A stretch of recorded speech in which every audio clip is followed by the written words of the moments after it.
ખેડૂત આગેવાન છે એને મેસેજ મોકલ્યો કે અમિતભાઈ ઇન્દ્ર એટલે ભગવાન ઇન્દ્ર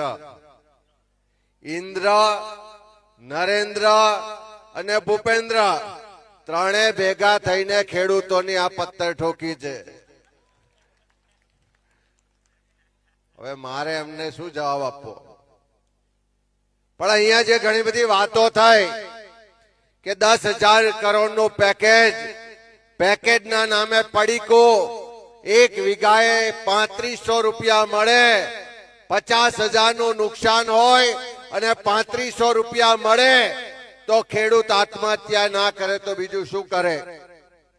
હમણાં દેશની પાર્લામેન્ટમાં જે પૂજાભાઈ ઓડિયો સંભળાઈએ વડાપ્રધાન નરેન્દ્ર મોદીની હાજરીમાં જે જવાબ અપાયા કે ગુજરાતના ખેડૂતો એ કેટલી લોન લીધી છે તો 50 લાખ કરતા વધારે ખેડૂતોએ 1.5 લાખ કરોડ રૂપિયાની લોન આજે ગુજરાતના ખેડૂતોએ લીધી છે.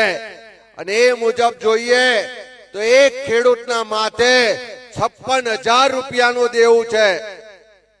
આ 56,000 ના દેવા વાળો ગુજરાતનો ખેડૂત જ્યારે મગફળી વાવે છે, કપાસ વાવે છે, ક્યાંક ડાંગર વાવે છે, તમાકુ વાવે છે, સોયાબીન વાવે છે અને કુદરત રૂઠે અને સંપૂર્ણ પાક બરબાદ થઈ જાય ત્યારે એની સામે એને 3500 રૂપિયા વીઘે સરકાર આપે છે.